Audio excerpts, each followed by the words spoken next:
आप किसी भी एंट्रेंस एग्ज़ाम के लिए अगर अप्लाई करते हैं तो आप हर एग्ज़ाम के लिए आपको या तो कोचिंग करनी पड़ती है या फिर आपको बहुत सारा बुक्स खरीदना पड़ता है, बहुत सारे टेस्ट पेपर्स।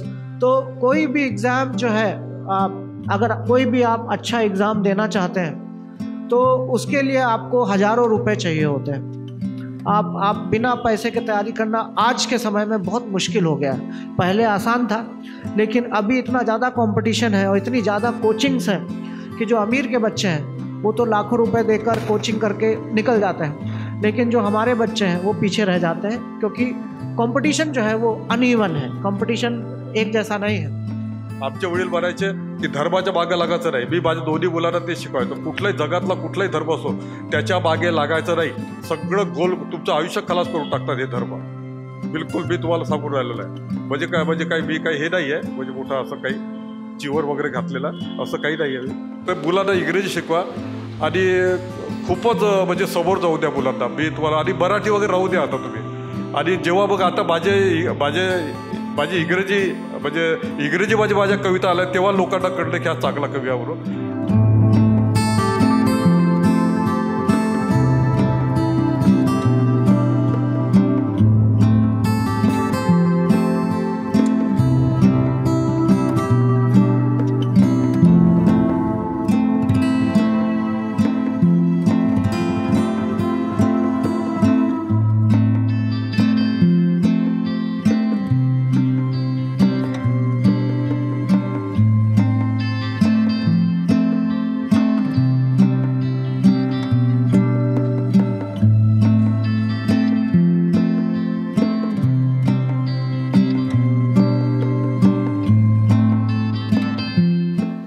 बहुजन हिता संघ आता 10व्या वर्षात पदार्पण करीत आहे आणि हे 10वं वर्ष बहुजन हिता संघाने आपल्या कर्तृत्वाने गाजवायचे आहे। आतापर्यंत संघाकडून जी समाजहिताची कामे झालेली आहेत त्याबद्दल आपल्या सर्वांना माहीत आहे आणि संघ आपल्या उद्दिष्टाप्रमाणे चालण्यासाठी कटिबद्ध आहे आणि उद्दिष्ट ही फार मोठी जरी असली तरी आपल्या मनामध्ये ती उद्दिष्ट गाठण्याबद्दल काहीही शंका नाही। प्रश्न एवढाच आहे की आपल्याकडे मॅनपॉवर म्हणजे मानवी शक्ती आणि आर्थिक शक्ती या दोन्ही शक्तीचा अभाव आहे। यापुढे आपण सर्वांनी असा प्रयत्न नव्हे तर संकल्प केला पाहिजे की बहुजन हिता संघाची जी उद्दिष्ट आहेत ती उद्दिष्ट साध्य करण्यासाठी आपण प्रयत्नाची पराकाष्ठा करू आणि त्यासाठी आपले श्रम आणि आपले अर्थ हे मोठ्या प्रमाणामध्ये कार्यात यायला पाहिजे, यासाठी सर्वांनी प्रयत्न करायचा आहे। आणि आपण सर्वांनी संघाबद्दल जी आत्मीयता आणि प्रेम दाखवलेलं आहे ते प्रेम आणि आत्मीयता यापुढेही कायम राहावे आणि येणाऱ्या काळामध्ये बहुजन हिता संघाचं नाव सर्वत्र आणि आदराने घेतली जावी अशा प्रकारे आपली कृती असायला पाहिजे। आणि आपलं तरी आजच्या या प्रसंगी आपण सर्वांचे स्वागत करतो, अभिनंदन करतो।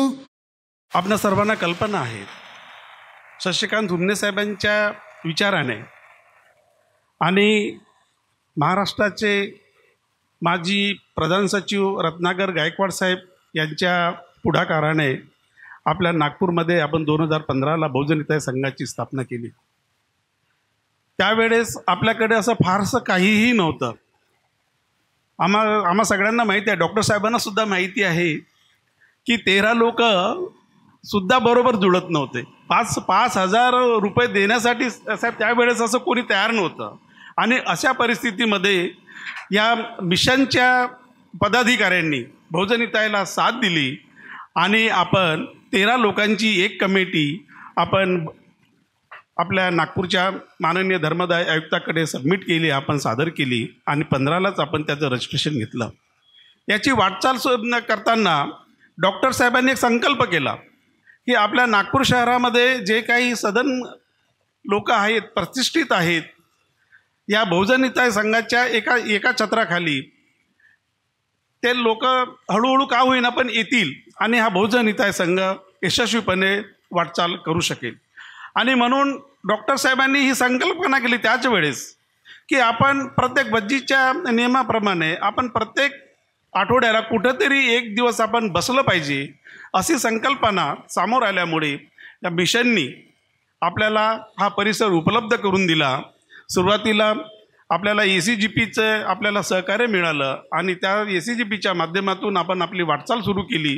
प्रत्येक रविवारला आपण बसत होतो. पुढे थोडंसं आपलं ACGPचं आणि बहुजन हिताय संघाचा दोन संघटनेचे विचार वेगवेगळे असल्यामुळे दोघांनी विचार केला की तुम्ही एक दिवस घ्या, आम्ही एक दिवस घेतो. मग त्यांनी रविवार घेतला, आपण शनिवार घेतला आणि आपली ही वाटचाल सतत सुरू झाली.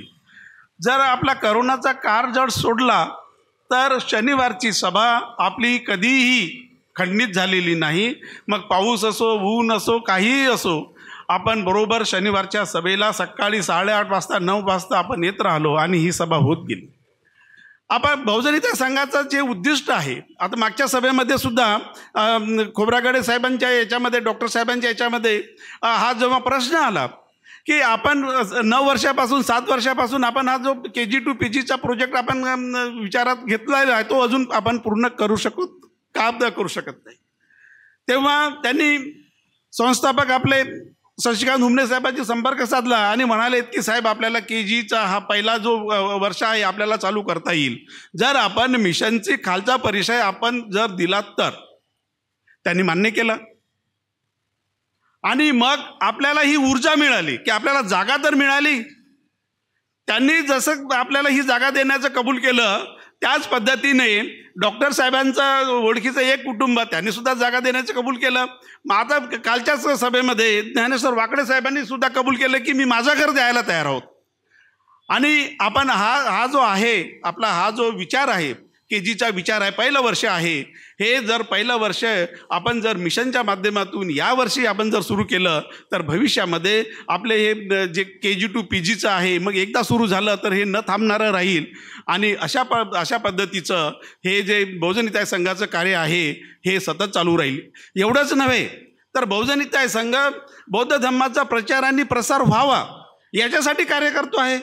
मागच्या वेळेस आपल्याला माहिती आहे की नागपूर महानगरपालिकेने आणि सुधार प्रन्यासने एक नोटीस दिला होता की जे विहार शासनाच्या जागेवरती आहेत, म्हणजे एखाद्या सोसायटीमध्ये जो काही प्यू लँड असते आणि ती सरकारला जाते अशा याच्यावरती आपले जवळजवळ नागपूर शहरातले 400 विहार आहेत. आणि अशा 400 विहारांना जेव्हा नोटीस दिला होता त्याचा पाठपुरावा असे कोणतेही विहार गव्हर्नमेंटने आपल्या ताब्यात घेऊ नये म्हणून त्याचं आंदोलन बहुजन हिताय संघाने यशस्वीपणे केलं होतं. डॉक्टर साहेब आपल्याला माहिती आहे ना त्यावेळेस नितीन राऊत वगैरे आपल्या याला आले होते आणि आपण त्याचा धरण्याचा कार्यक्रम आपण अधिवेशनामध्ये सुद्धा केलेला होता. तर बहुजन हिताय संघ यशस्वीपणे वाटचाल करीत आहे. आपल्याला माहिती आहे की बऱ्याच संस्था आहेत हळूहळू आपल्या चालतात आणि बंद होतात, परंतु बहुजन हिताय संघाची वाटचाल ही बंद होणारी नाही आहे. डॉक्टर साहेब असो, भांगे असो, हुमणे साहेब असो, कोणी असो वा नसो, परंतु बहुजन हिताय संघाची ही वाटचाल न संपणारी वाटचाल आहे. आणि याला साथ देण्यासाठी तुम्हीच नाही तर तुमच्याबरोबर आणखी सभासद देणं आवश्यक आहे. आणि हे प्रत्येकाचं कर्तव्य आहे, डॉक्टर साहेबांचं एकट्याचं कर्तव्य नाही आहे, आपणा सर्वांचं कर्तव्य आहे. आणि जर आपण याला तन मन धनाने जर का आपण साथ दिली तर नागपूर शहरामध्ये बहुजन हिताय संघाचं 9 वर्षाचं न थांबणारं कार्य आहे. याची नोंद इतिहासामध्ये कुठे ना कुठे केव्हा ना केव्हा घेतल्याशिवाय राहणार नाही. मी बहुजन हिताय संघाचा कोषाध्यक्ष या नात्याने मी वर्ष 2022 आणि मार्च 2023चा अहवाल सबमिट करतो.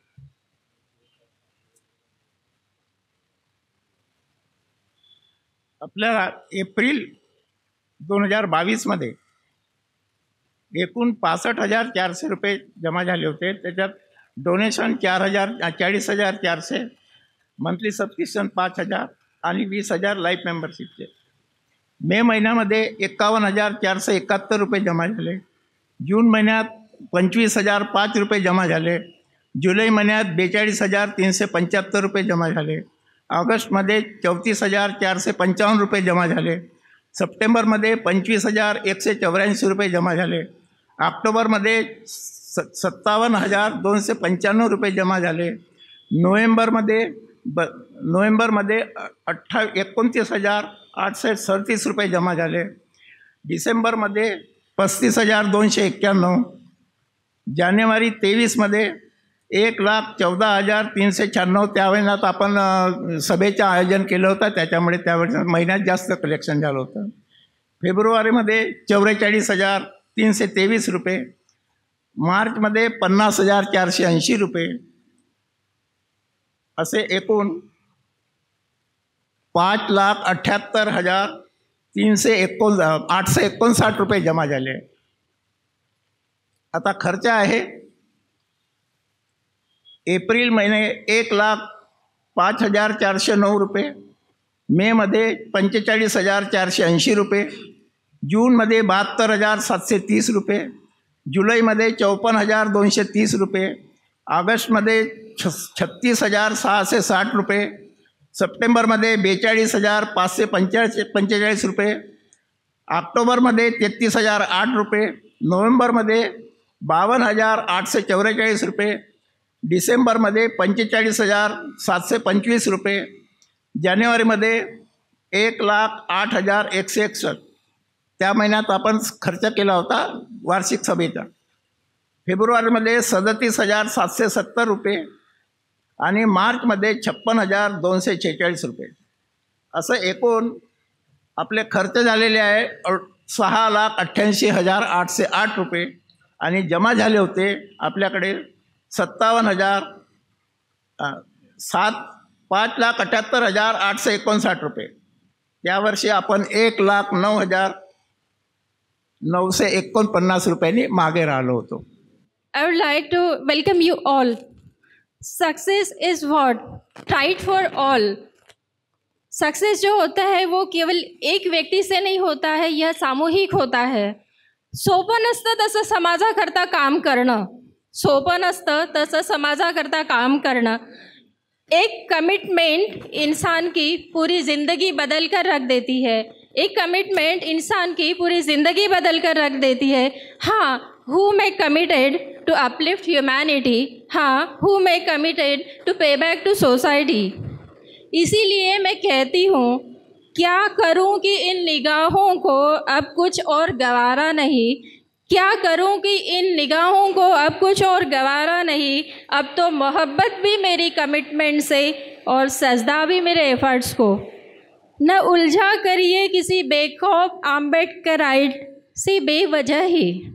न उलझा करिए किसी बेखौफ आम्बेडकराइट से बेवजह ही. कानून के माहिर डॉक्टर बाबा साहब आम्बेडकर की मिशन से ताल्लुकात रखते हैं. मला हा जो इथे पुरस्कार देण्यात आलेला आहे त्याकरता संपूर्ण बहुजन हिताय संघाची मी खूप आभारी आहे. आणि मी एक कमिटमेंट करते आहे की आजवर मी जे करत आलेली आहे त्या पलीकडे जाऊनही एक खूप मोठंसं कार्य करायचं आहे मला, जेणेकरून एका वेळी कमीत कमी 10,000 महिलांना आपल्या बहुजन हिताय संघाच्या छत्राखाली आपण रोजगार देऊ शकू आणि त्यांना फायनान्शियल फ्रीडम मिळवून देऊ शकू.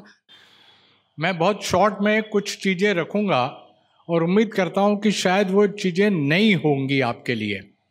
बहुत एडमायरेबल चीज़ है कि आप अपने संघ के द्वारा अपनी कम्युनिटी को अपलिफ्ट करने के लिए बहुत सारे कार्यक्रम कर रहे हैं. ये बहुत एडमायरेबल चीज़ें हैं. जब हम वर्ड बहुजन कहते हैं, बहुजन हिताय, तो इसका पैरेलल हमारे सिख धर्म में एक स्टैंजा है. उस स्टैंजे का नाम है नानक नाम चढ़दी कला तेरे बहाने सर्वत्र का भला.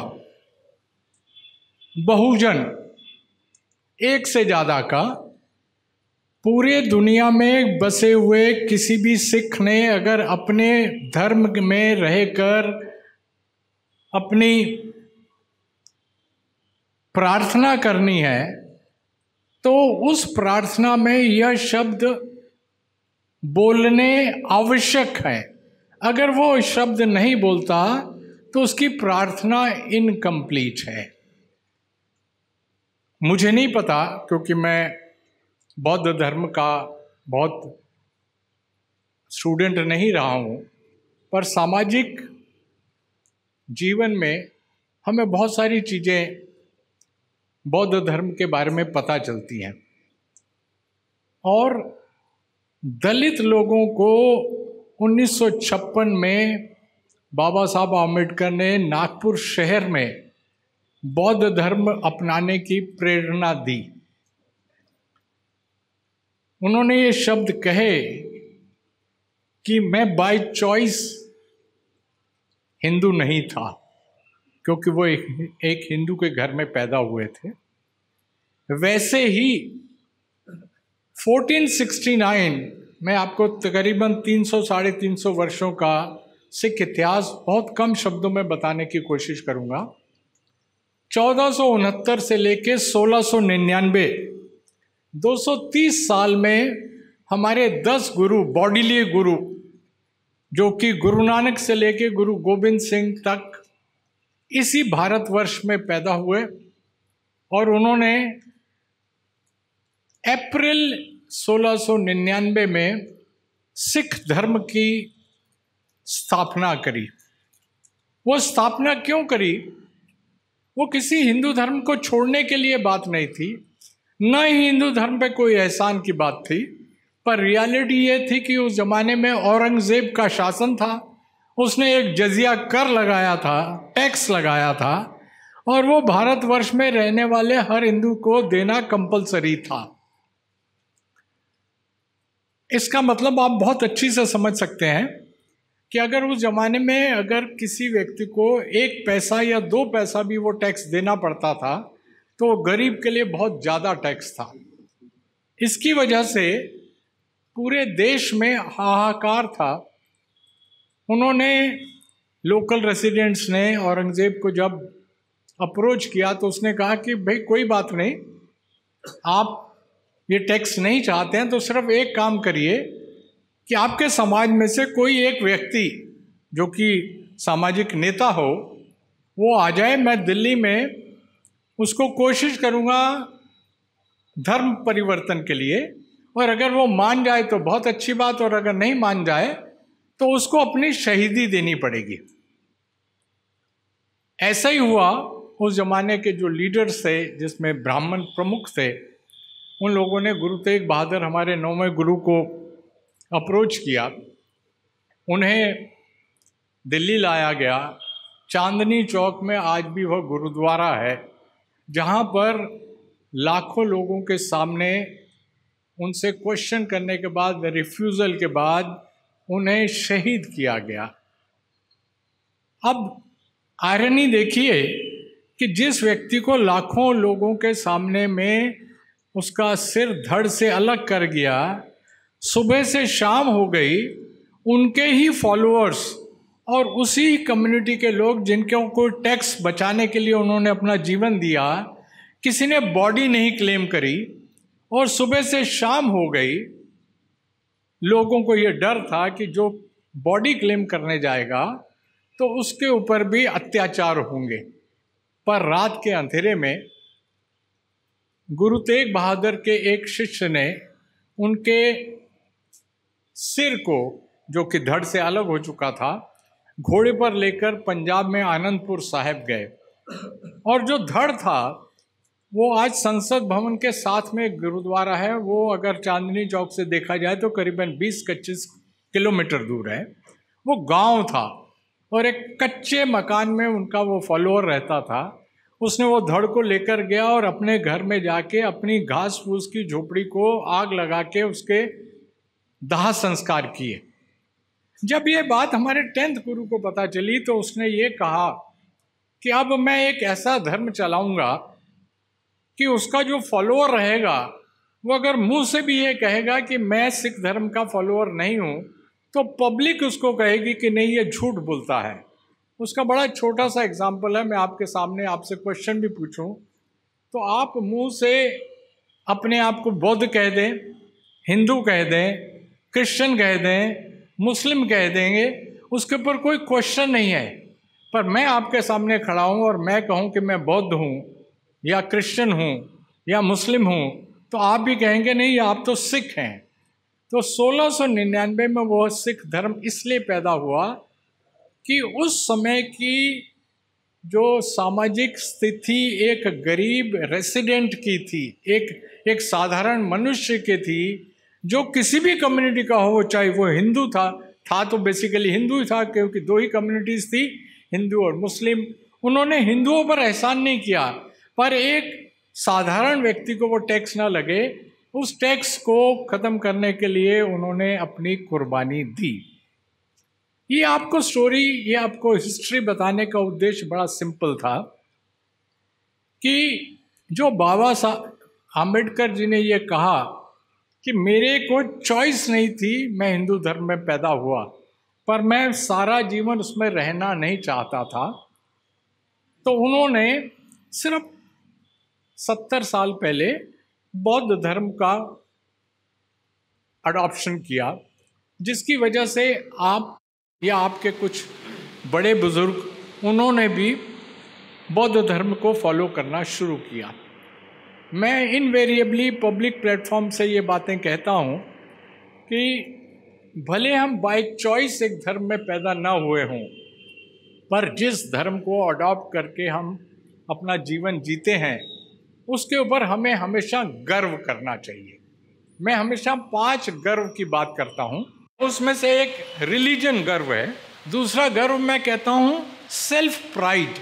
आप क्या हैं वो आपसे अच्छा किसी और व्यक्ति को नहीं पता।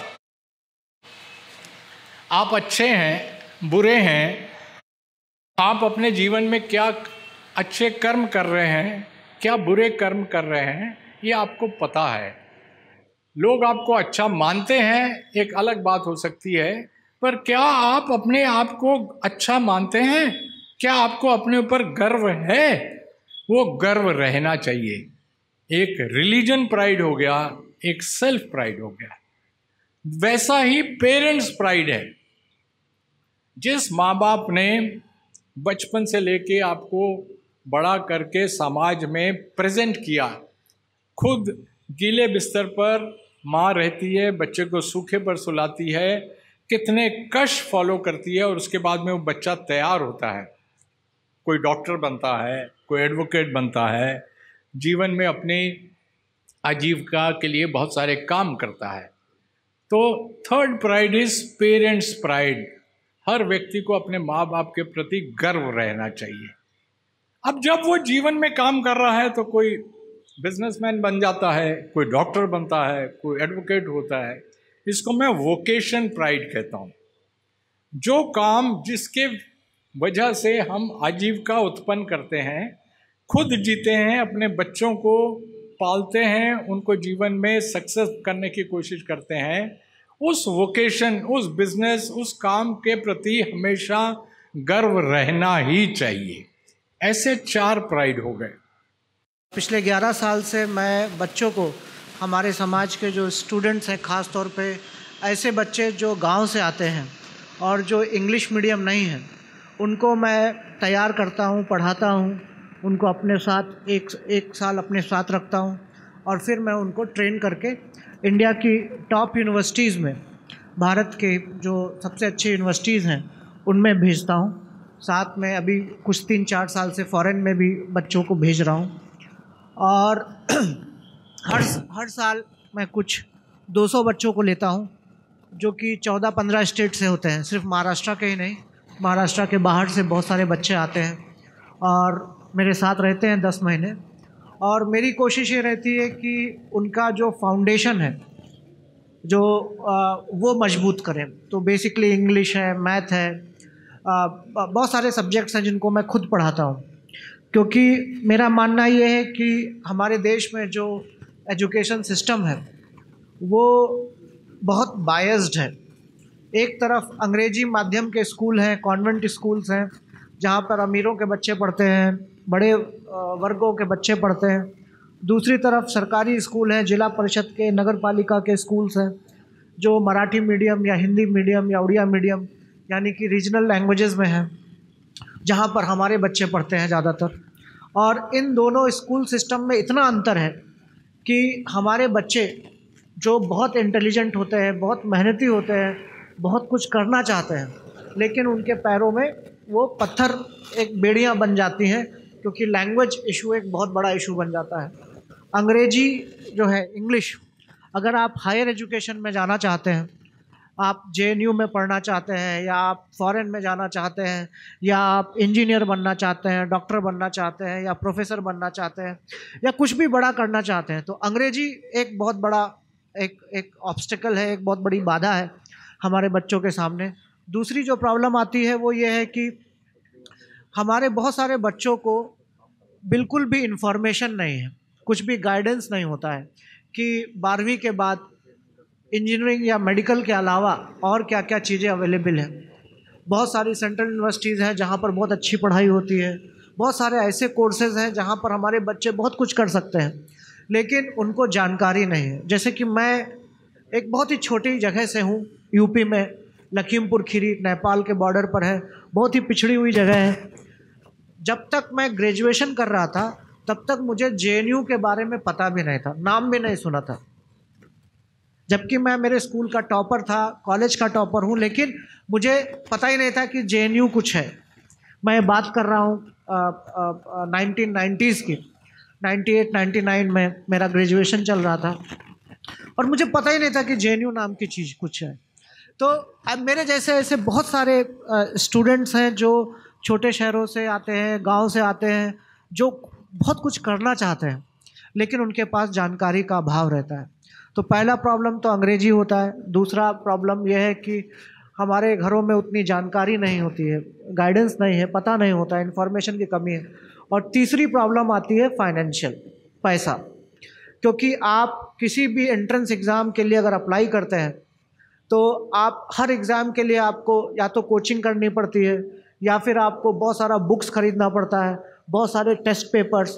तो कोई भी एग्ज़ाम जो है, अगर कोई भी आप अच्छा एग्ज़ाम देना चाहते हैं तो उसके लिए आपको हज़ारों रुपए चाहिए होते हैं। आप बिना पैसे के तैयारी करना आज के समय में बहुत मुश्किल हो गया है। पहले आसान था, लेकिन अभी इतना ज़्यादा कंपटीशन है और इतनी ज़्यादा कोचिंग्स हैं कि जो अमीर के बच्चे हैं वो तो लाखों रुपए देकर कोचिंग करके निकल जाते हैं, लेकिन जो हमारे बच्चे हैं वो पीछे रह जाते हैं, क्योंकि कंपटीशन जो है वो अनइवन है, कंपटीशन एक जैसा नहीं है। तो ये 3 प्रॉब्लम ऐसी हैं जिसकी वजह से हमारे बच्चों का हायर एजुकेशन में बहुत कम रिप्रेजेंटेशन होता है।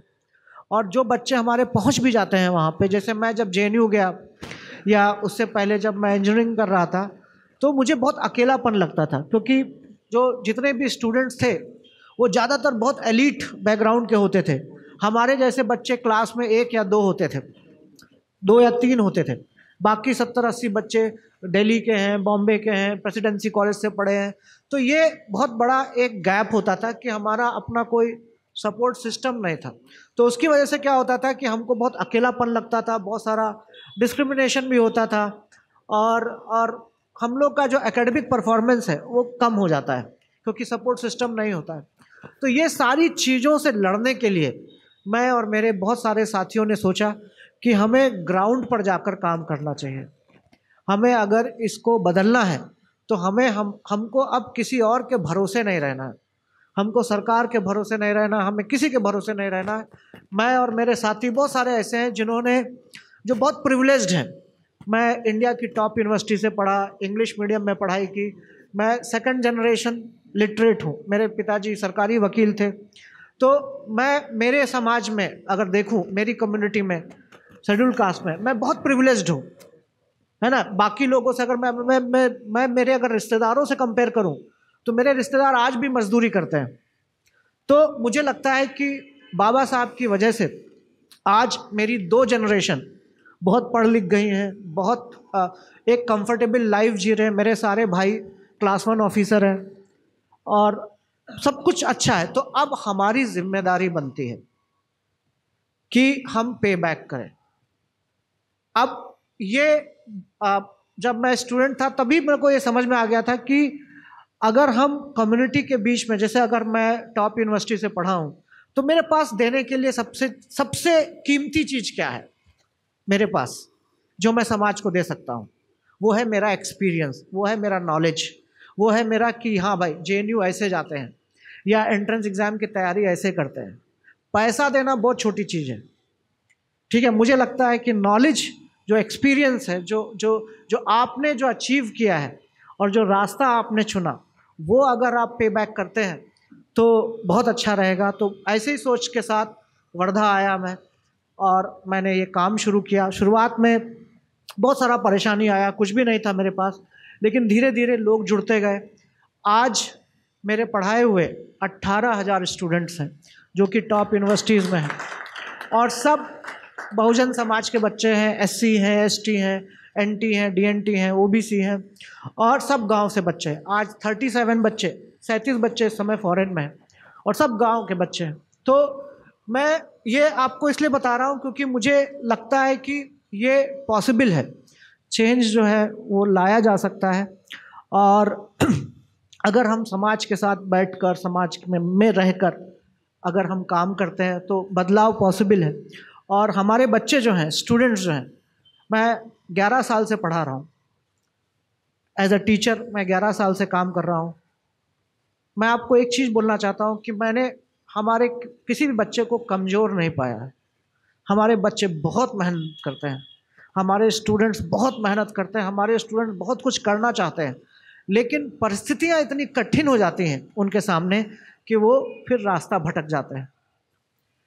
आज नालंदा का सक्सेस रेट 100% है, यानी कि जितने बच्चे आते हैं सारे के सारे निकल जाते हैं। इसलिए नहीं कि नालंदा कुछ अच्छा है, मैं ये नहीं बोलना चाहता कि हम कुछ कर रहे हैं, बस ये कहना चाहता हूँ कि हम उनको वो एनवायरनमेंट देते हैं, उनकी जो प्रॉब्लम्स हैं उनको दूर करने की कोशिश करते हैं, उनको उनके जो अनुकूल माहौल है वो बनाने की कोशिश करते हैं, उनका मेस बिल भरते हैं, उनका रहने का खर्चा उठा, मिनिमम 2-2.5 हज़ार रुपये एक स्टूडेंट पे खर्च होता है, कुछ भी नहीं है 2-2.5 हज़ार रुपये आज के समय में। लेकिन वो हेल्प, उतनी हेल्प बच्चों को एकदम बर्डन फ्री कर देती है और वो बच्चे बहुत मेहनत करते हैं। आप कभी अगर नालंदा आएंगे तो देखेंगे कि हमारे बच्चे सुबह 7-8 बजे से लेकर रात के 8-9 बजे तक पढ़ते रहते हैं।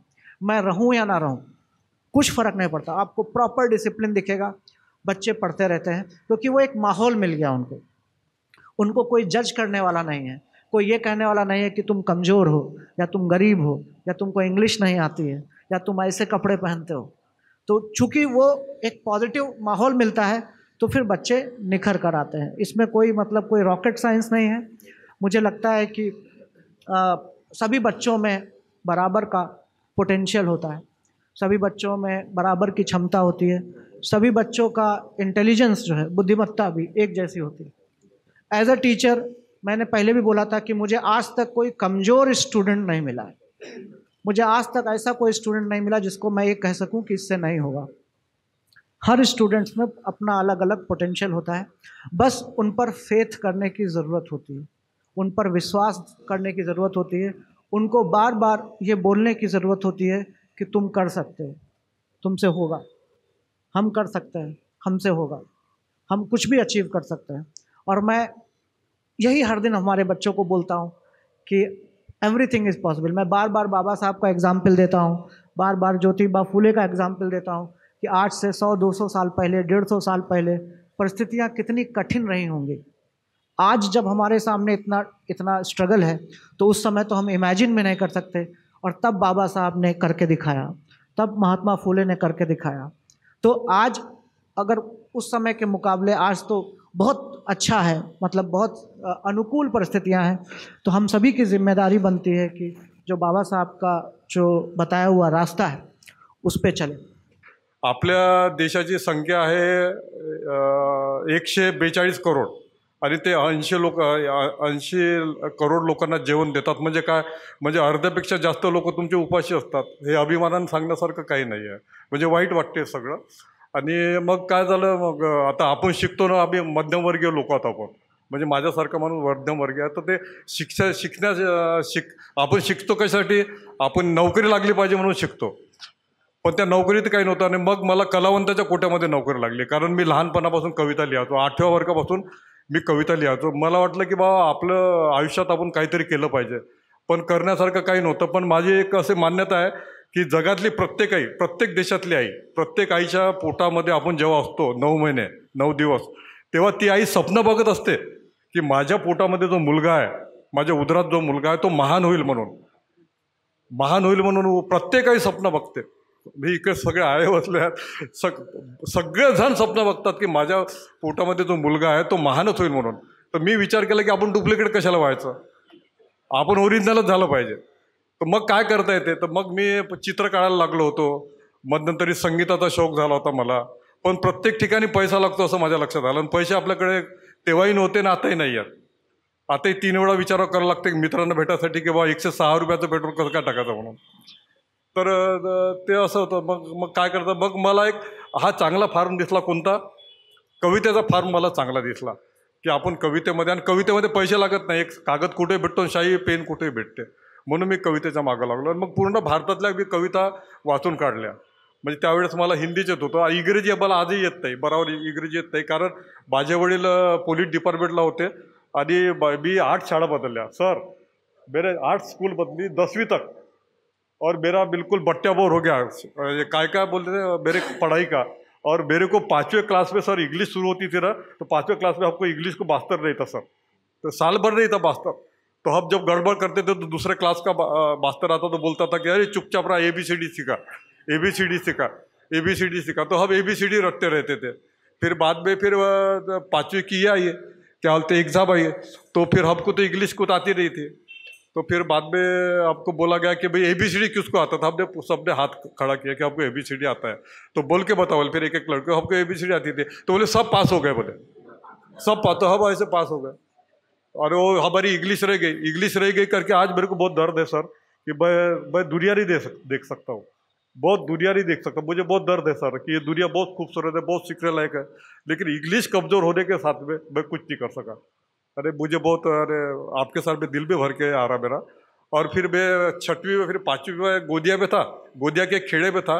मग आमच्या वडिलांची बदली अमरावतीला झाली. तर अमरावतीमध्ये शिवाजी शाळेमध्ये मला टाकण्यात आलं 6व्या वर्गात. तर एक बाई होती, ते म्हणे तुला काहीच येत नाही म्हणे, तुझ्या वडिलाला बोलव म्हणे. तर मी वडिलांना बोलवून घेऊन गेलो. तो वडिलांनी स्थिती सांगितली, त्याला मास्तर होत होता. तर ती बाई म्हणे नाही म्हणे, तुम्ही असं करा म्हणे, लोकनाथ म्हणे तुम्ही मागं बसत जा म्हणे. माझा पिरियड असला इंग्रजीचा की तुम्ही मागं बसायचं म्हणे. मग मी मागत बसायचो. मग ते तिथून 6वा 7वा झाला. मग नागपूरला आलो, सगळं असं बोबाबोब झाली. तर या इंग्रजीमुळे मला सोडावं लागलं. मला आताही तुम्हाला एक बराच आहे, म्हणजे रिक्वेस्ट करायची आहे मला की आपल्या मुलांना इंग्रजी शिकवा तुम्ही. बिलकुल मी तुम्हाला हात जोडून विनंती करतो. हे मराठी वगैरे राहू द्या, मी मराठीचा जरी चांगला कवी वगैरे असेल, मराठी हिंदी राहू द्या तुम्ही जागेवर, इंग्रजी शिकवा आपल्या मुलांना, समोर जाऊ द्या, त्यांना जग बघू द्या.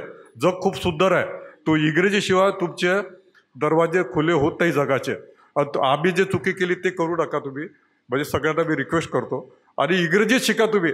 मला तर असं वाटतं बाबा, मला माफ करा, थोडं धार्मिक बोलतो मी, हे म्हणजे धर्म वगैरे असते ना, तर धर्माच्या याच्यात जास्त सांगूच नका मुलांना धर्माविषयी, कारण धर्म तुमचं आयुष्याने गायब करून टाकते. ते तुमचं आयुष्य गायब करून, तुम्हाला कळतच नाही आपण म्हातारे झालो म्हणून. जेव्हा तुम्हाला कळते की आपण आयुष्यात काहीच केलेलं नाही आहे, तेव्हा तुमचं वय 85-90 झालेलं असते, बराला टेकले असता तुम्ही.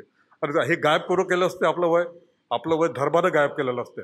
तर मला असं वाटतं की बुद्धविहार वगैरे तुमच्या इथं इथं इंग्रजीचे क्लासेस लावा तुम्ही. मी तुम्हाला हात जोडून विनंती करतो. म्हणजे धर्माचं कमी शिकवा. धर्म काय वेळेनुसार बदलत जातो, आज असं आहे उद्या तसं आहे, आज असं आहे उद्या तसं आहे. तर धर्माचं काही ते स्टँड राहत नाही. कुठलाही एक धर्म, जगातला कुठलाही धर्म A to Z म्हणतो मी, कुठल्या धर्माचं मी बल्ली रात्री नाही करत.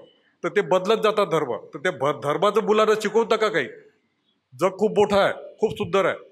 आणि तुम्ही इथून गेले, विमानतळावर गेले, नागपूरच्या जरी विमानतळावर गेले तुम्ही, मी एक फॉरेन टूर केला होता. मी महाराष्ट्र गव्हर्नमेंटतर्फे केला होता फॉरेनचा टूर. म्हणजे चांगला कवी म्हणून मला नेलं होतं त्यांनी. तर मला इंग्रजीत नव्हती येत. तर मुलांना इंग्रजी शिकवा आणि खूपच म्हणजे समोर जाऊ द्या मुलांना. मी तुम्हाला, आणि मराठी वगैरे राहू द्या आता तुम्ही. आणि जेव्हा मग आता माझी इंग्रजी माझ्या कविता आल्या, तेव्हा लोकांना कळलं की हा चांगला कवी आहे म्हणून. तर माझा मोठा मुलगा आता इंजिनियर आहे, त्याचं नाव मुक्तछंद आहे. म्हणजे आमचा कवितेचा फार मुक्तछंद असतो, एक गझल वगैरे असतात मुक्तछंद. माझ्या मोठ्या मुलाचं नाव मुक्तछंद आहे, तो इंजिनियर आहे. छोटा मुलगा आता पत्रकारिता केली त्याने, तो MA झाला पत्रकारितेमध्ये, पण तो म्हणतो की मी पत्रकारिता काही करत नाही, कारण हे बघितले आपण हाल कसे काय आहे. तर तो म्हणतो की मी मार्केटिंग करतो म्हणून. आणि माझ्या दोन्ही मुलांना माझ्या कविता होत्या, म्हणजे मोठ्या मुलांना 12वीला कविता होती माझीवाली आणि लहान मुलाला 10वीला कविता होती. आणि हा खूप आनंदाचा क्षण होतो. आणि इतक्या लवकर माझ्या कविता लागल्या म्हणजे कसं काय, म्हणजे आता आपल्या पाठ्यपुस्तकात कविता असतात ना, तर एक कवीचा परिचय असतो, इकडे मृत्यू दिनांक असते आणि इकडे जन्मतारीख असते. पण माझ्या इथं फक्त जन्मतारीख होती, मृत्यू दिनांक नव्हती. फक्त एकच कवी मी असा आहे की म्हणजे मरणाची तारीख माझ्या इथं होती. आणि मी असं माझ्या स्वतःला श्रीमंत समजतो, मी अंबानीपेक्षा श्रीमंत आहे, कारण माझ्या दोन्ही मुलांना माझ्या कविता होत्या. आणि आज महाराष्ट्रातल्या सगळ्या विद्यापीठामध्ये माझ्या कविता आहेत, मुंबईपासून तर गडचिरोलीपर्यंत. एकही विद्यापीठ माझं सुटलेलं नाही आहे, सगळ्यात. हे म्हणजे कविता म्हणजे कसं काय व्हावं. तर मग मी काय केलं होतं की कविता करायची, चांगली करायची, म्हणजे लोक करतात तसं नाही करायचं, आपण वेगळं काहीतरी करायचं, आपला फार वेगळा करायचा. खूप मेहनत घेतली मी, म्हणजे आम्ही तर आपलं हे निवडलं, आम्ही कविता निवडली. कवितामध्ये बेस्ट कसं काय करू, कवितामध्ये बेस्ट कसं करू असं माझा. जेही कार्य आयुष्यामध्ये बेस्ट करा. आमचे वडील म्हणायचे की धर्माच्या मागे लागायचं नाही. मी माझ्या दोन्ही मुलांना ते शिकवायचं, कुठल्याही जगातला कुठलाही धर्म असो त्याच्या मागे लागायचं नाही. सगळं गोल तुमचं आयुष्य खलास करून टाकतात हे धर्म. बिलकुल मी तुम्हाला सांगून राहिलेलं आहे. म्हणजे काय मी काही हे नाही आहे, म्हणजे मोठं असं काही चिवर वगैरे घातलेला असं काही नाही आहे. आणि काय झालं की आता भारत आणि पाकिस्तानचं हे फाडणी झाली. त्या फाडणीमध्ये खूप लोकांचं दुःख आहे. एकाकडे गरीब माणूस इकडे दिल्लीला राहतो, एक कराचीला राहतो, म्हणजे दोन मित्र. तर ते मला फील खूप जाणवत होतं लहानपणामध्ये की भारत पाकिस्तानमध्ये जे फाडण्या झाल्या, जे मित्र तुटले, त्या मित्राचं कसं कारण मी 10वीपर्यंत 8 शाळा बदलल्यामुळे मित्र तुटण्याचं दुःख काय असतं ते मला माहीत आहे. तर ते मला असं, तर मी त्याच्यावर कविता केल्या होत्या. तर ते एका लोकवाङ्मय सभाचं हे होतं, त्याचे नारायण सुर्वे अध्यक्ष होते. नारायण सुर्वे खूप मोठे कवी, सगळ्यांना परिचित आहेत असं मी गृहीत धरतो. तर त्यांनी ते परीक्षक होते, त्यांनी ते कविता वाचल्या. मी तेव्हा 18 वर्षाचा असेल. कविता वाचल्या तर त्यांनी पहिला नंबर दिला होता, 2 कवितेला पहिला दुसरा नंबर दिला.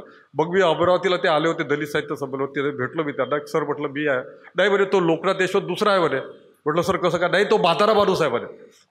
म्हणजे माझी कविता इतकी डेव्हलप होती त्यावेळेस, असं मला वाटलं की तो म्हातारा माणूस आहे म्हणे, तू अशी कविता करू शकत नाही म्हणे, लहान पोरगा असं कविता ते दुःख मांडू शकत नाही म्हणे. मग माझ्या मित्राने सांगितलं की नाही हाच तो लोकनाथ यशवंत आहे. तर मग त्यांनी माझ्या पाठीवर हात मारला. आणि मग मी त्यांना विचारलं की सर हे कसं काय करायचं, या क्षेत्रामध्ये समोर जायसाठी कसं करायचं. तर त्यांनी मला एक नुकसा दिला होता, एक नुकसा बोलते ना उसको आप समज सकते, नुकसा दिला होता की बा एखाद्या कवितेखाली तुमचं जरी नाव नसलं तरी पण तुम्हाला ओळखायला पाहिजे की ही लोकनाथची कविता आहे म्हणून. कवितेचं शीर्षक आहे बाप. माझ्या वडिलांसाठी आणि इथे उपस्थित असलेल्या सर्व वडिलांसाठी ही कविता मी त्यांना डेडिकेट करते. तर कवितेला सुरुवात करते. आईबद्दल भरपूर बोलतो आम्ही, आईबद्दल भरपूर बोलतो आम्ही, पण का बापाबद्दल बोलत नाही. आईबद्दल भरपूर बोलतो आम्ही, पण का बापाबद्दल बोलत नाही. त्या जननीचा त्रास दिसतो आम्हाला, पण का त्या बापाची घुटमळ दिसत नाही. अरे बाप हा बापच असतो, अरे बाप हा बापच असतो, ज्याला शब्दात बोलणे जमत नाही. सगळे संकटे झेलतो एकटाच, पण ओठातून एक शब्दही काढत नाही. 9 महिने आई गर्भात सांभाळते बाळाला, 9 महिने आई गर्भात सांभाळते बाळाला, पण बाप बाळाला काळजात सांभाळत असतो. वेदनेनी कण्हवते ती तिकडे, पण बाप मात्र एकटाच इकडे रडत असतो. कमजोर पडू नये लेकरांपुढे, कमजोर पडू नये लेकरांपुढे, म्हणून स्वतःच सर्व सावरत असतो. तुटलेली चप्पल घालतो पुन्हा पुन्हा, पण मुलांसाठी FD मध्ये पैसे जोडत असतो. मुलांच्या शिक्षणासाठी पैसा हवा, मुलांच्या शिक्षणासाठी पैसा हवा, म्हणून तो कधी धड कपडेही घेत नाही. नाही. फाटलेला शर्ट पुन्हा पुन्हा शिवून घालतो, पण कुटुंबाच्या प्रेमापोटी तो स्वतःसाठीही जगत नाही. जेव्हा मुलांचा पहिला नंबर येतो तेव्हा सर्वांना सांगत फिरणारा हा बापच असतो. मुलाने मागितला फोन अभ्यासासाठी तर कर्ज काढून एकटाच कर्ज फेडत बसतो. दिवाळीला मुलांच्या कपड्यासाठी कामावर ओव्हरटाईम करत असतो आणि मुलांच्या आनंदात आनंदी होतो तो हा बाप कसलीच अपेक्षा करत नसतो. लेकरांना मोठं झालेलं बघण्यासाठी तो स्वतःचे आयुष्य खर्ची घालत असतो आणि देऊन देतो आपले सर्वस्व, पण हा बाप कसलीच अपेक्षा करत नसतो. पण अनेक मुलांना बापाचं कर्तृत्व दिसत नाही. अरे तुमची जबाबदारीच होती बाबा करण्याचं, म्हणून असं बोलून बापाला कुणी समजून घेत नाही. बापाने केला फोन, लेकरा कधी येशील रे हे विचारण्यासाठी, तर बापाशी धड बोलताही येत नाही. कधी दिसतो हा बाप रस्त्यावर भीक मागताना, मग कशी त्या लेकराला थोडी लाज वाटत नाही? लक्षात ठेवा ज्याचं नाव घेऊन मिरवतो आज आपण, तो एके दिवशी जगात असणार नाही.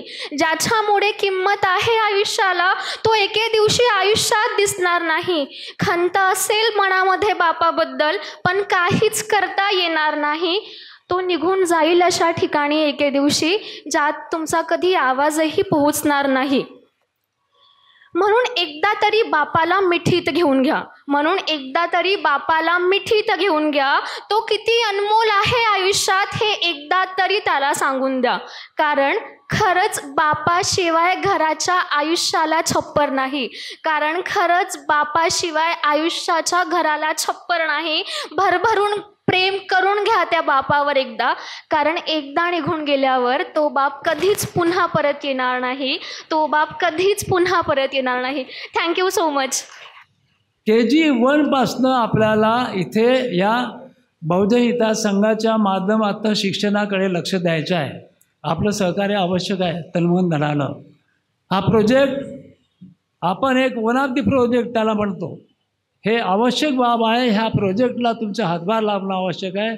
आज आपली सभा आहे, त्यामध्ये हे निदर्शनात आणणं माझ्या दृष्टिकोनात तरी एक व्हाईस प्रेसिडेंट म्हणून बरोबर वाटलं.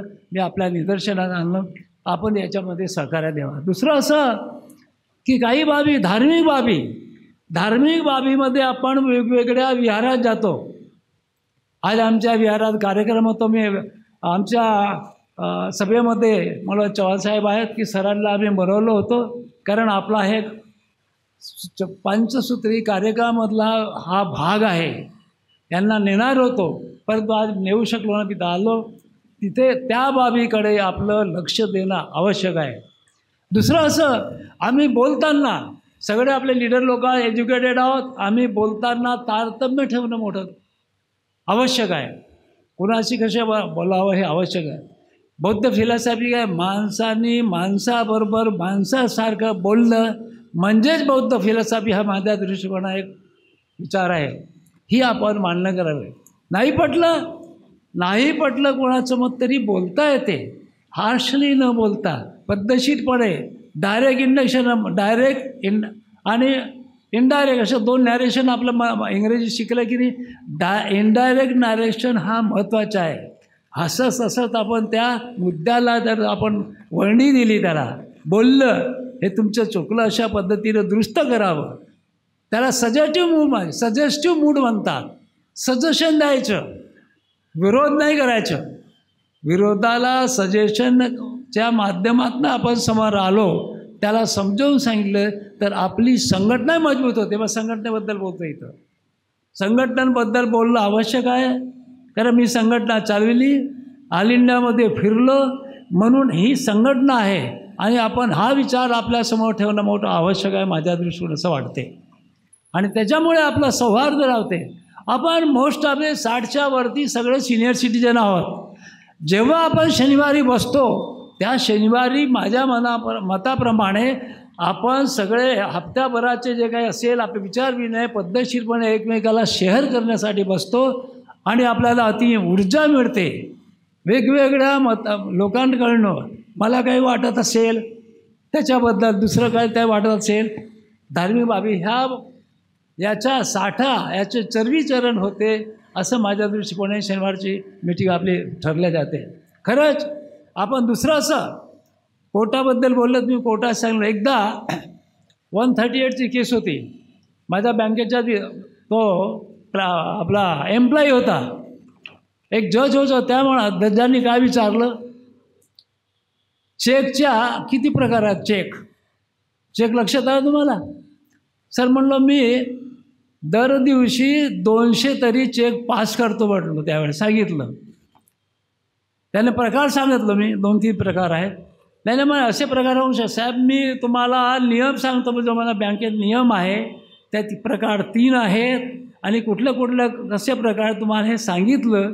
जर तुम्हाला मान्य नसेल तर तो वेगळा भाग म्हटलो. मी जरा आपल्या हिशेबाला म्हटलं वकील बरोबर आहे म्हणलं, मी सांगतो तुम्हाला असं बोललो मी. का म्हणे तुम्हाला अवमानाच्या नोटीस जाऊ का म्हणे, लक्ष झालं? म्हणलं मी काय केलं सर? साहेब मी एम्प्लॉई होतो, त्या मग मी आपल्या याच्यावरती आलो. मी एम्प्लॉई होतो, जनरल सेक्रेटरी होतो, मला सगळे नियम आहेत युनियनचे. आणि बाबासाहेबांनी युनियनच्या बाबतीत काय बोललं तुम्ही वाचून घ्या म्हटलं. त्याच्याकडे चुपच राहिले. मग सगळं सन्न असं बसले होते, सन्न. कारण मी आपला थोडंसं एम्प्लॉई असताना युनियनबाजी राहते ना, आपण कसं राहतो त्या पद्धतीने बोललो. तुम्ही स्पष्ट सांगतो सर. आजचा हा सोहळा आपला वार्षिक समारंभ 9 वर्ष आपल्याला झालेले आहेत. तर आपण सध्या 9 वर्षाचं बाळ आहोत आणि आपल्याला अजून पुढे खूप वाटचाल करायची आहे. आणि ह्या वाटचालीमध्ये आपल्या सर्वांचा इक्वल शेअर आहे, इक्वल वाटा आहे. इथे अध्यक्ष, सचिव, ट्रेझरर, संस्थापक हे फक्त चॅरिटी कमिशनरसाठी कागदावर आहेत आणि संस्थेला एक कॅप्टन लागतो. तर त्याप्रकारे ही जबाबदारी आपले संस्थापक आयुष्यमान शशिकांत झुमने यांनी माझ्यावर सोपवलेली होती आणि त्यामध्ये मी पास होण्याचा प्रयत्न करतो. जरी मी व्यस्त डॉक्टर असो, एक कुटुंबाचा प्रमुख असलो आणि वैद्यकीय क्षेत्रामधल्या इतर संस्थांमध्येही अध्यक्ष असलो, तरी सर्वात अगोदर माझं प्रेम जर कोणावर असेल तर ते माझ्या बहुजन हिताय संघावर आहे. कारण बहुजन हिताय संघ हा एक आपला परिवार आहे आणि बाबासाहेबांमुळे आणि गौतम बुद्धांमुळे आपण इथे एकत्रित आलेलो आहोत. हा जर संघ नसता तर आपण एकमेकाला ओळखू शकलो नसतो. हा संघाचं फार महत्त्व आहे आणि संघाची एकता, संघाची समानता आणि संघाची जी काही वाटचाल आहे ही सर्व सदस्यांवर अवलंबून आहे. आणि प्रत्येक शनिवारी आतापर्यंत आपण 363 किंवा 64 सभा घेतलेल्या आहेत.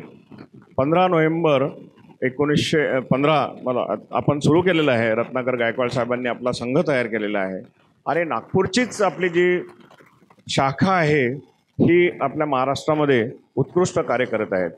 आणि यामध्ये आपण दर शनिवारी सभा घेतो, वेगवेगळ्या लोकांना बोलावतो, त्यामधून आपल्याला सभासद मिळतात आणि आपली फायनान्शियल सिस्टीम भीमराव मेश्राम उत्कृष्टरित्या सांभाळत असतात. जरी आपण मागच्या वर्षी 1 लाखांनी मायनस झालो तरी आपण पॉझिटिव्ह ॲटिट्यूड ठेवून आणखी 5 लाखांनी पुढच्या वर्षी आपण पुढे जाऊ. जरी आपण समाजामध्ये दान मागायला गेलो नाही तर फक्त आपले सभासद आपल्याला दान देत असतात. तर आपल्याला नेहमी सांगण्यात येते की आपला पंचसूत्रीय कार्यक्रम आपल्या बायलॉजमध्ये जे आपण लिहिलेले आहे, चॅरिटी कमिशनरला आपण जे संविधान आपलं बहुजन हिताय संघाचं आहे त्यामध्ये KG to PG आहे. आणि यावर्षी आपण हा कार्यक्रम जूनपासून राबवण्याचा संकल्प उचललेला आहे आणि यामध्ये आपल्याला कमीत कमी 85 लोकांचा सहभाग आवश्यक आहे. जर तुम्ही 1000 रुपये महिना देऊ शकाल किंवा 500 रुपये महिना जरी आपण दिला, म्हणजे 160 लोकांनी किंवा 170 लोकांनी, तर एक मुलगा आपण शिकवू, त्याला तयार करू. आपल्याला शिक्षण बाबासाहेबांनी फ्रीमध्ये दिलेलं आहे आणि त्या शिक्षणामुळे आपण आज डॉक्टर, प्राध्यापक, इंजिनियर, कवी असे मोठे मोठे लोक आपण झालेलो आहोत. तर आपली एक नैतिक जबाबदारी आहे, ज्याला पे बॅक टू सोसायटी आपण म्हणतो. आपल्या मुलांनी आपल्याला पैसे मागितले, आपण गाड्या घेऊन देतो, त्यांना कॉम्प्युटर घेऊन देतो, त्यांची फी भरतो, प्रायव्हेटमध्ये शिकवतो, वेगवेगळ्या संस्थांमध्ये त्यांना पाठवतो आणि बाबासाहेबांच्या प्रयत्नामुळे त्यांनी आपल्या रक्ताचं पाणी केलेलं आहे ॲक्च्युअली. आणि रात्री 2-2 वाजेपर्यंत अभ्यास करून संविधानामध्ये आपल्याला रिझर्वेशन दिलेले आहेत आणि आज आपला समाज, बुद्धिस्ट समाज जो आहे हा एक उत्कृष्ट समाज म्हणून लोकांच्या नजरेमध्ये आपल्याला पाहण्यात येते. आम्ही जेव्हा इतर समाजामध्ये जातो ॲज अ डॉक्टर, तर आपल्याला इक्वल ट्रीटमेंट मिळते. आणि आज आपले मुलं रशिया, अमेरिका, इंग्लंड, UK इथे गेलेले आहेत. तर या सर्वांना जे बौद्धिक खाद्य मिळालेलं आहे आणि आरक्षण मिळालेलं आहे, ह्या आरक्षणामुळे आपण पुढे गेलेलो आहोत. तर आपले सर्वांचे नैतिक जी जबाबदारी आहे ती आहे, आपण तर पुढे आलो, आपण तर आता टेरेसवर आहो, पण जो माणूस ग्राउंड लेवलवर आहे, जो माणूस ग्रामीण भागामध्ये आहे, जो माणूस ज्यांचे मुलं आज त्यांनी सांगितलं कवींनी की नाल्या साफ करतात, रिक्षा चालवतात, तर यांच्या मुलांनी सुद्धा डॉक्टर, इंजिनियर व्हायला असायला पाहिजे. आपल्या बुद्धिझमचा तुम्हाला सिम्बॉल माहीत असेल. तुम्ही सांचीला गेलात कधी? सांचीला गेल्यानंतर असा तिथे एक वर्तुळ आहे, जसं आपला कछुआ छाप अगरबत्ती असते, त्याला एंड राहते का, कम्प्लीट सर्कल नाही आहे ते. आपण तिथे वात लावतो, तर ते एंड त्यांनी गोल सर्कल का नाही काढलं? गोल सर्कल काढलं म्हणजे तिथे स्टॉप झालं. ते त्यांनी एक एंड ओपन ठेवलं की अजून शिक्षणाला वाव आहे. आणि म्हणूनच बाबासाहेब भारतामधल्या डिग्र्या सगळ्या संपवल्या. आता कुठे जाऊ? कोलंबिया विद्यापीठ.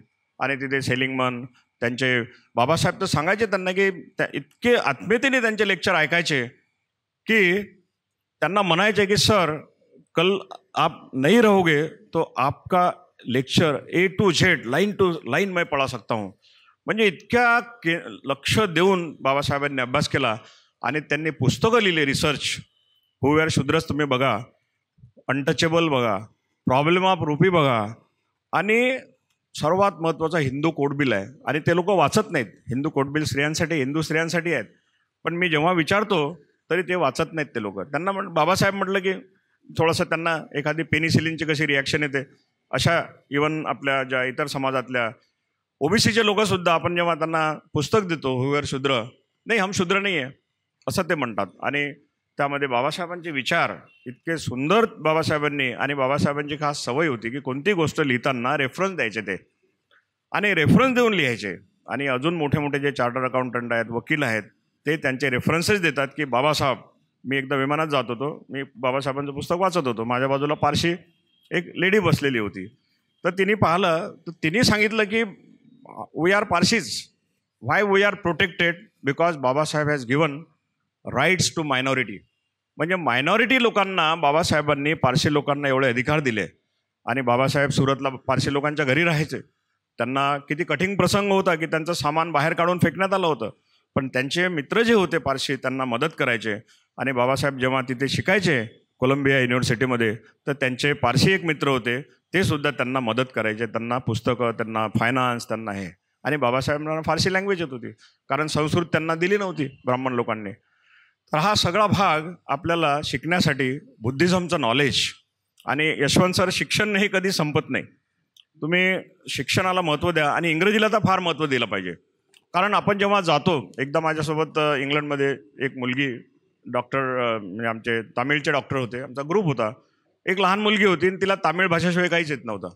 ती थोडी हरवली. तर शोधायचं कसं तिला आता प्रॉब्लेम होता, तर ते कसं तरी ते मिळाली, because she was not knowing English. आणि इंग्लिश जर तुम्हाला आलं, इंग्रजी काही खूप कठीण भाषाच नाही आहे. इंग्रजीमध्ये जर तुम्ही दररोज मुलांसोबत बोलाल, आणि आजकाल तर व्हिडिओ ट्यूब्स आहेत, सगळे अवेलेबल आहेत. आणि लँग्वेज ही माणसाची खूप चांगली असायला पाहिजे. तुमचं जर भाषेवर प्रभुत्व असेल तर तुमचं समाजावर सुद्धा प्रभुत्व राहते. आणि 3 गोष्टी मी ज्याला नेहमी सांगतो की these are poisons in your life. One is ignorance, म्हणजे अज्ञान. अज्ञान जर असेल तर आपण काहीच कामाचे नाही आहे. अँगर हा माणसाचा खूप मोठा शत्रू आहे. राग, ज्याच्यामुळे आपली आज रिपब्लिकन पार्टीसुद्धा झालेली आहे. आणि आज बघा पॉलिटिकली किती विघटन झालेलं आहे यामध्ये, हे रागामुळेच झालेलं आहे. आणि तिसरा तुमचा आहे एक्सेसिव्ह अटॅचमेंट. कोणत्याही गोष्टीला ही माझी वस्तू आहे, ही माझी वस्तू आहे, ही मला पाहिजे, ही मला पाहिजे, म्हणजे त्या पतंगसारखं होऊन जाते. आणि मग ते सगळे शेवटी 3 गोष्टी बुद्धाने तुम्हाला सांगितलेल्या आहे की anything in excess is poison. आपण ॲन्युअल फंक्शनसाठी सर्व उपस्थित झालो आहोत सकाळीपासून, कारण सर्वांना आतुरता होती की 24 मार्च कधी येतो आणि कार्यक्रम कधी येतो. मला तर रात्री कार्यक्रम असल्यामुळे झोप माझी कमीच झाली, कारण मला एक चिंता होती की लवकर जाऊन आपण व्यवस्थित कार्यक्रम करायला पाहिजे असं वाटत होतं. प्रज्ञापीठावर उपस्थित असलेले कार्यक्रमाचे प्रमुख अतिथी अनुप कुमार साहेब, नालंदा अकॅडमी वर्धा, यांनी आपल्याला फार मोलाचं मार्गदर्शन केलं. 37 विद्यार्थी बाहेर देशामध्ये सुद्धा पाठवलं, 18,000 स्टुडंट विद्यार्थी घडवून आणलेत. त्याचप्रमाणे खेडेगावामधील जे विद्यार्थी होते ज्यांच्याकडे पैसा नव्हता अशांना मदत करून शिक्षणसुद्धा दिलेलं आहे. त्याचप्रमाणे विदेशामध्ये आणि भारतामध्ये इंजिनियर डॉक्टर बनवण्याकरता बरीच त्यांना मेहनतसुद्धा घ्यावी लागली. त्याचप्रमाणे इंग्रजीसाठी त्याचप्रमाणे मदतसुद्धा भरपूर केलेली आहे. यांचे बहुजन हिताय संघातर्फे हार्दिक हार्दिक आभार. प्रज्ञापीठावर उपस्थित असलेले अतिथी ज्यांना आपण आतापर्यंत कवी यशवंत म्हणून मलाही समजलं नाही, लोकनाथ यशवंत आणि मी चंद्रपूरला सोबत काम केलं आहे. आम्ही फार एजिटेशन चालवले, फार आंदोलन केले, उपोषणावर बसलो कितीतरी, पण ते माझ्या लक्षातही नाही आलं का कवी थोडंसं डिस्प्यूट झालं. आणि आता जेव्हा चेहरा बघितला ते यशवंत आणि रंगारी शांताराम SP म्हणत होते, मला शांताराम SP म्हणत होते. शांताराम म्हणजे SP काय, तर ते आज आपल्याला मिळाले. कवी लोकनाथ यांनी कवीसारखंच मार्गदर्शन आपल्या भाषणामध्ये केलं आहे, कारण ते कवी आहे, त्यांचा छंद आहे. आणि यांचा छंद नागपूरला आलेत किंवा पुण्याला गेलेत किंवा कुठे नाही, ते नोकरी करीत असताना कितीतरी कविता बनवल्या आहेत, कितीतरी प्रसिद्ध झालेल्या आहेत. असे हे लोकनाथ यांनी एक गोष्ट आपल्याला आवर्जून सांगितली. त्यांनी सांगितलं आपलं शिक्षण 10वी, परंतु इंग्लिशमुळे त्यांचं फार नुकसान झालं हे तर सर्वांना माहीतच आहे. आपल्या मुलांना इंग्रजी शिकवणं हे गरजेचं आहे असं सुद्धा सांगितलं. यांचे बहुजन हिताय संघातर्फे मनपूर्वक आभार व्यक्त करतो. प्रज्ञापीठावर उपस्थित असलेले अतिथी CA JS ओबेराय साहेब यांनी सुद्धा आपल्याला बरीचशी माहिती दिली. त्याचप्रमाणे एक महत्त्वाचे बोलून गेले, ते मला सुद्धा फार छान वाटलं की डॉक्टर शंकर खोब्रागडे साहेबांसोबत 30 ते 40 वर्षापासून माझा संबंध आहे. म्हणजे यावरून आपण अनुभव घ्यायला पाहिजे की डॉक्टर शंकर खोब्रागडे साहेब हे किती गुणी व्यक्ती आहेत, किती त्यांची ओळख आहे हे आपण समजून घ्यायला पाहिजे. त्यांनी जर ठरवलं तर आपलं काम कुठलंही व्यवस्थित होऊ शकते. यांचे बहुजन हिताय संघातर्फे फार फार आभार व्यक्त करतो. प्रज्ञापीठावर उपस्थित असलेले अतिथी शशिकांत हुमने साहेब यांनी वेलकम अंडरएस विषयी माहिती दिली. यांचे बहुजन हिताय संघातर्फे आभार व्यक्त करतो. प्रज्ञापीठावर उपस्थित असलेले ॲडव्होकेट हंसराज भांगे साहेब यांनी सेक्रेटरी रिपोर्ट द्यायला पाहिजे तो फार व्यवस्थित सादर केला. त्यांचे सुद्धा बहुजन हिताय संघातर्फे आभार व्यक्त करतो. प्रज्ञापीठावर उपस्थित असलेले ॲडव्होकेट BG गजबे साहेब यांनी सुद्धा जनरल माहिती दिली, प्रॉब्लेम ऑफ रुपीबद्दल सांगितलं आणि इंग्लिश शिकलं पाहिजे असं सुद्धा सांगितलं. यांचे सुद्धा बहुजन हिताय संघातर्फे आभार व्यक्त करतो. भीमराव मेश्राम कोषाध्यक्ष पद असं आहे की एक न्याय पैशाचा हिशोब ठेवावा लागते. जेव्हापासून हे कोषाध्यक्ष झालेत आणि मी पाहतो आपण पाहता तेव्हा त्यांचा हिशोब हे फार व्यवस्थित आहे. त्यांचे सुद्धा बहुजन हिताय संघातर्फे हार्दिक हार्दिक आभार. मग राहिलेत आपले कार्यक्रमाचे अध्यक्ष, प्रज्ञापीठावर उपस्थित असलेले कार्यक्रमाचे अध्यक्ष डॉक्टर शंकर खोब्रागडे साहेब. सुरुवातीलाच त्यांनी सांगितलं माझं प्रेम असेल तर बहुजन हिताय संघावर आहे असं सांगितलं. म्हणजे बहुजन हिताय संघ त्यांचा अतिमहत्त्वाचा आहे आपल्याला दिसून येते सर्वांना. त्याचप्रमाणे